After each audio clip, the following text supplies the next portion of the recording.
Hello everyone, Luke here, and after completing Mission Yosakura Family last week, I did announce this would be the start of the Witch Watch reviews. Let's get right into it, because with Witch Watch as a series, it's one of those series where, like with 100 Girlfriends, which I do love as well, but Red and Rios from Control Chaos, they do kind of like reviews for that series, so I kind of didn't want to rein in on their parade of doing 100 Girlfriend reviews myself, and I did pick Witch Watch for primarily the same reason that I would have picked 100 Girlfriends, that anything is possible with this series. Like, we just don't know what's going to happen next. Like, one minute we could be having like really like slice of life trips, and then the next minute we could have like bang and a serious arc like the one that's just ended, the Phantom Blade arc, focusing on the backstory of the relationship between one of the new teachers at the school and the parents of the actual four main characters of the series. So like Nico, Mori, Khan and Keigo. I do believe Keigo's mother wasn't involved with that. So it's just like Nico, Mori, and Khan's family. So like focusing on the backstory of their parents, like I said, that is just something like you just cannot predict with this series. Like, anything is possible, especially with this chapter. Like last chapter we had Momo growing giant size, and in this chapter we don't actually focus mostly on the main characters. I mean, Mori and Nico do show up in this chapter, but it's more focused on Charmy as a character. So yeah, that's why I picked this series, just for the fact that it's totally different from Dr. Stone, Mission Yosakura Family, and there's a lot more density with the chapters, like a lot more dialogue.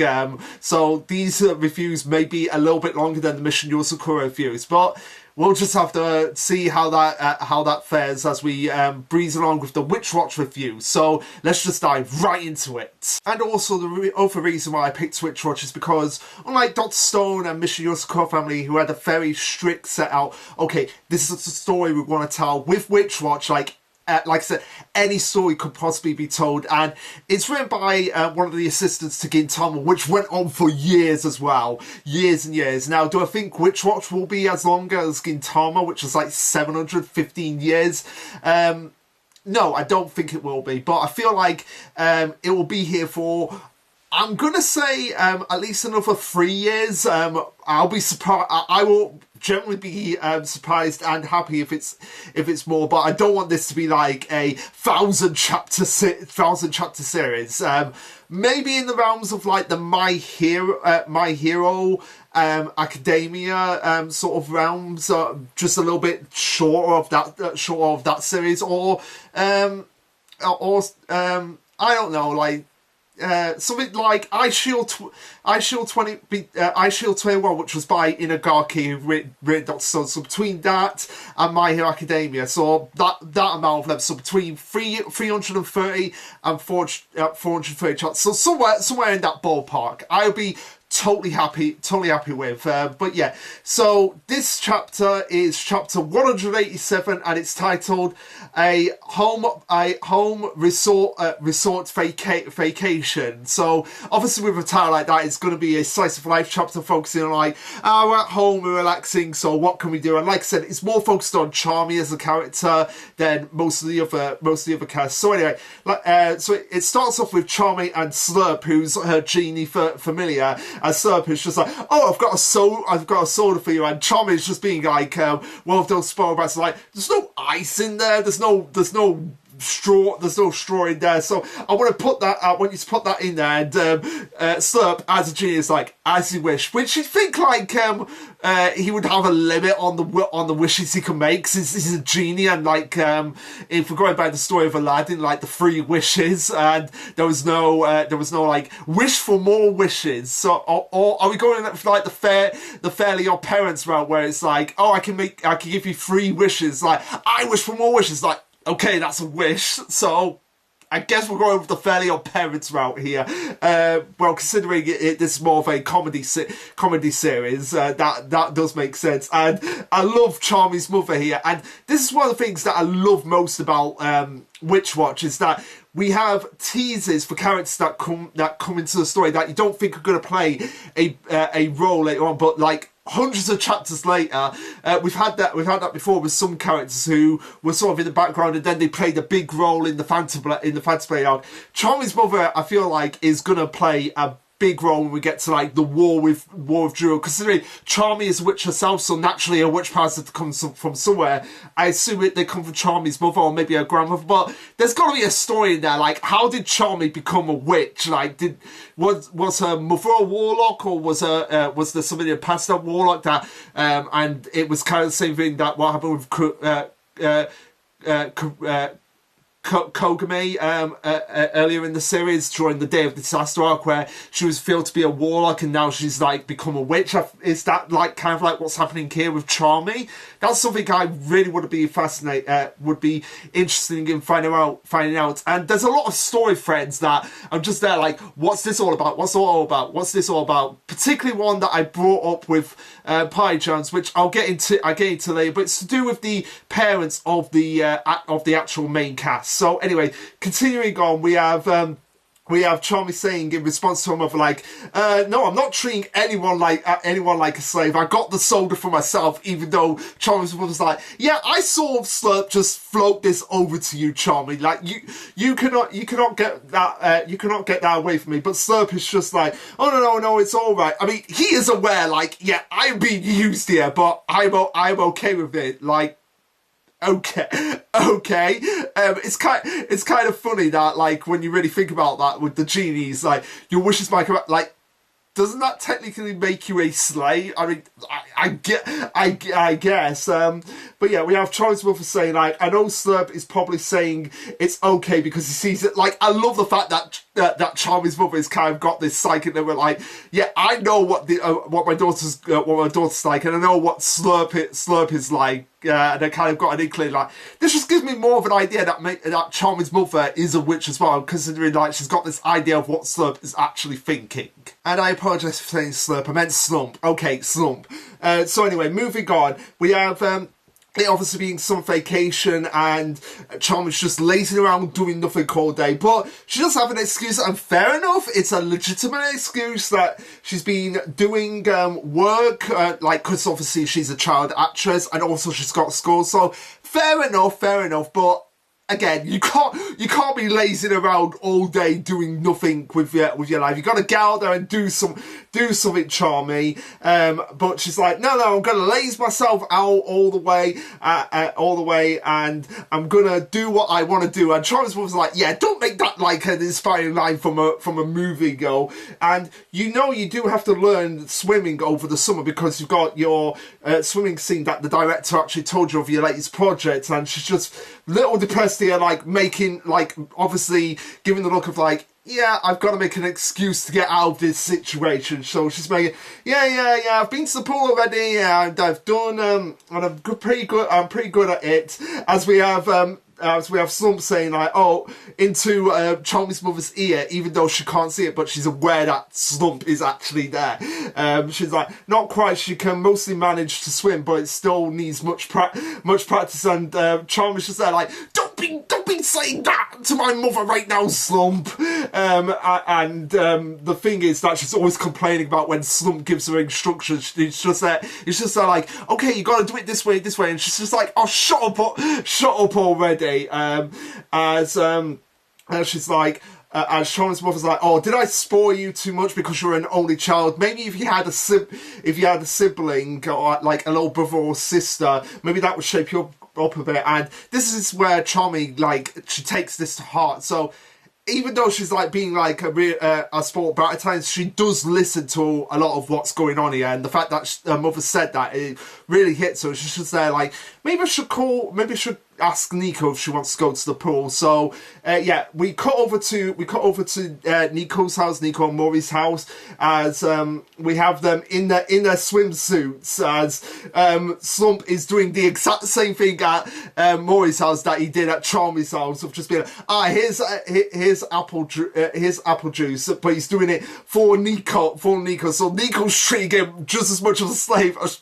Charmy did, and we get the exact same reaction from Maury. Like, Maury is again sort of like the parent to Nico at this point, which is going to make things incredibly awkward when Nico gets her full powers restored. That is going to be like one of the most awkward things to go through. So like with Charmy's mother, we have Maury saying to Nico, like, it's summer, but all you've been doing is lazing around all day, so didn't you say you guys were going to the pool? As Nico's just like, yeah, but then Charmy said she'd get recognised right away. She didn't want to be seen in a swimsuit because it'll be embarrassing, so we just decided to come back. And yeah, that's not going to come into play later on in the chapter.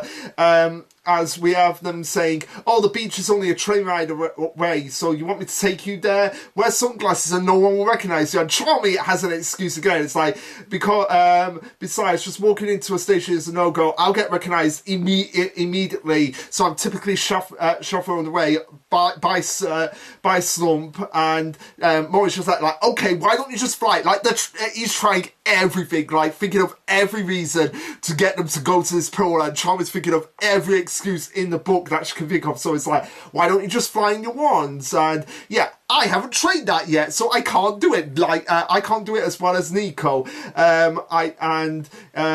At times I would just have Slump carrying me around so I can fly anywhere. And Maury's just at this point like, how lazy can you be, kid?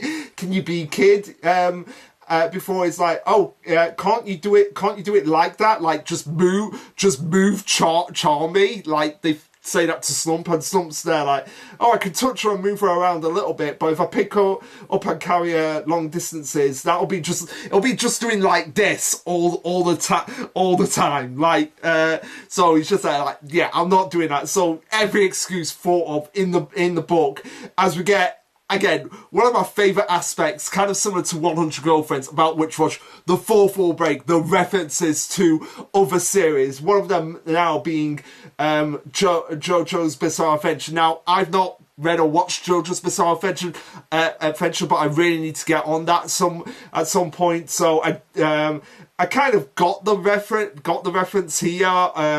I assume like it says here, Johto isn't that lazy. Like, is Johto like meant to be like the most popular of the JoJos, and that's the joke, that he wouldn't be this lazy?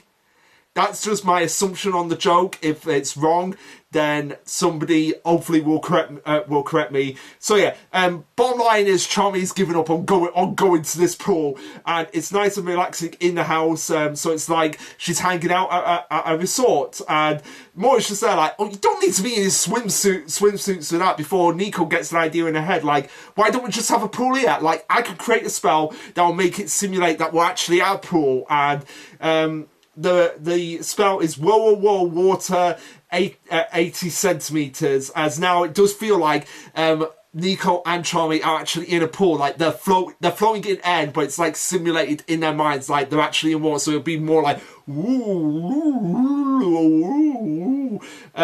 And as Charmy's figuring out, I'm in water, like, Nico's like, no, it's just a spell to make the people it's cast on like the floating in water. As we see this funny image of them just like in the air, flapping their arms and legs around, and Maury's just there like, how dare you do that? I did not give you permission to do this. Like, you are not allowed to use the living room as a I just love Maury's over the top reactions at times, and the comeback here is just great. It's just Charmy's there like, why not? Because there's no actual water here, so nothing is actually getting wet, and so you could give us could you give us a concrete and logical reason as to why we can't use the living room as a pool? And Maury's just there like, oh, seriously.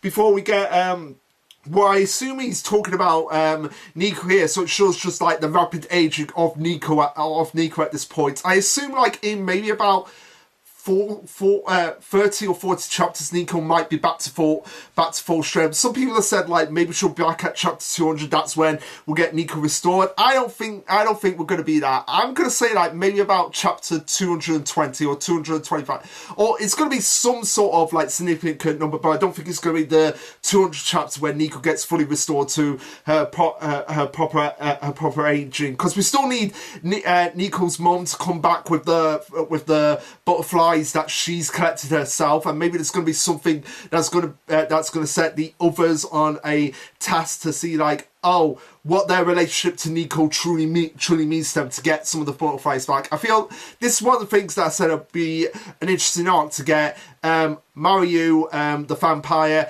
Kagol, the werewolf, and Khan, the Tengal, to like go on for their own and figure out like, okay, what do we mean to Nico as familiars? Because we've got the full scope of the relationship between Mori and Nico, but the other familiars, like, we haven't really paid much attention to them, of like their feelings on Nico, and like the relationship that they have between themselves and her. So that'll be interesting to explore and maybe use it to get some of the butterflies back. That's just my theory, and it's something I brought with party jobs as well. So, antics aside, we have Charmy and Nico being like, okay, so we'll feel. I still feel like we're in about 60 centimeters of water, so let's go outside. And as the floating around, we have Charmy saying like, oh, this is literally the greatest ever, and we have her saying like, Nico, this is crazy awesome. It's like we're in some mansion's private pool enjoying an afternoon in a lap of luxury, which, yeah, it looks pretty cool to be involved in this spell that Nico has cast. Like, just imagine yourself being in a pool without actually being in a pool. That is crazy to think about here. As we have Charmy saying to her, the Otagi's house is great. She could drop by any time, and there's always something cool going on, and there are people that she can just be herself around. And I do like that about her character, how she, even though she's a bit of a brat at times, like when she's around the Otagi family, she can really be herself, almost like she has siblings. And she mentions here like Nico being a little sister to her is kind of awesome, which is going to be, again, so awkward when Nico gets her full strength back and she becomes the big sister and Charm becomes the little sister. But it'll be interesting when that happens to kind of give like a difference in the dynamic between them as well. And also as well, the fact that we see Khan and Mirio in the flashback with her. That just makes me want to see like her interact with the other familiars as the little sister, and see them being a big brothers to her. That would be something I'll be interested in seeing, because I'm always fascinated. I'm always curious about only child characters and like how they interact with people who seem like siblings to them. That's an interesting dynamic to explore, and perfect for great storytelling as well. So anyway, we have Mori coming out with 2 ice cream profiteroles for them, and she comments on how Mori is super nice, even though he's super strict at times, and he can be but he can be thoughtful about that.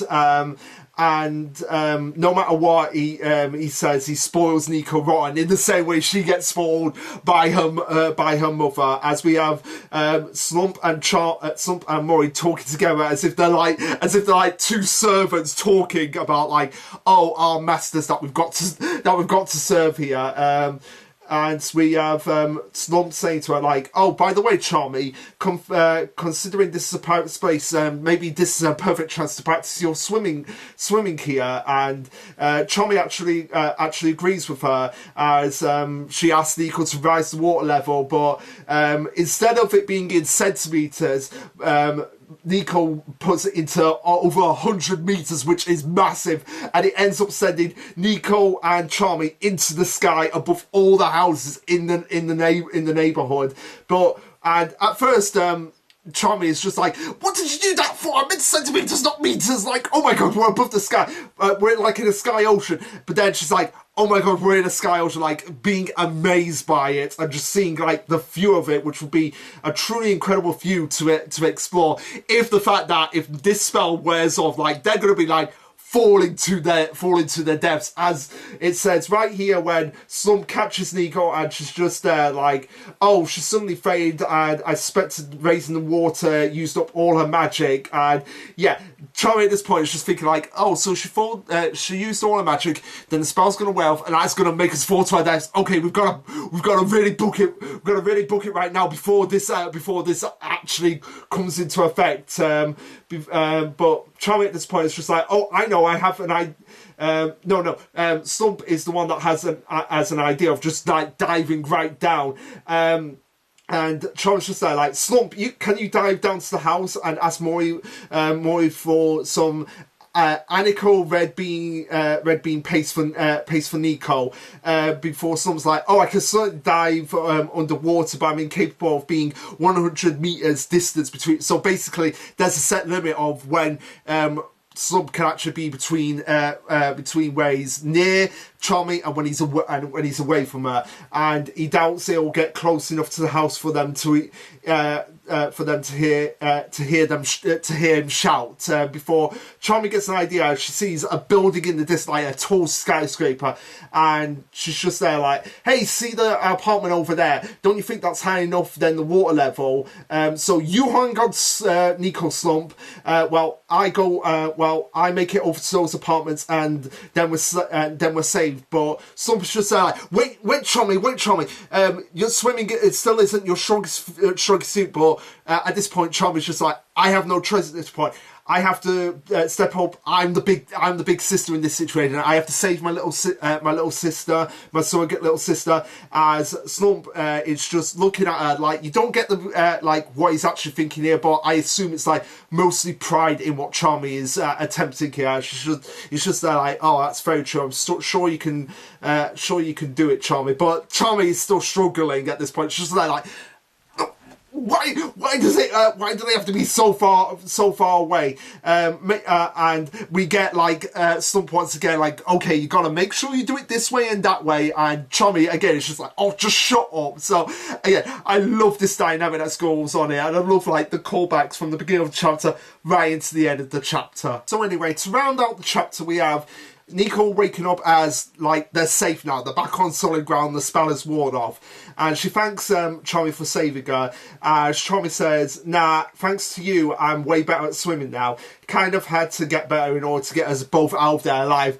I always give my job my all, but I have to admit, I kind of get my mom and Slump to do everything for me at home. I forgot what it felt like to try hard to help others, which is very mature for her age. Like, say what you want about Charmy being a spoiled brat at times, but she's very mature and she knows like, okay, I've got to do more. Like, I can't be relying mostly on Slump and my mom to get everything done. Sometimes I have to do things myself because that helps others. It helps me to be stronger as a person, and it helps me to be stronger for the people that I truly care about. And like, she truly cares about Nico as a little sister. And again, that's going to be like incredibly awkward when Nico gets her powers back. But and at this point, she says, I'm glad we didn't go to the pool today. Before we have people now starting to recognise Charmy, starting to take pictures of her in a swimsuit, and she's become pretty embarrassing.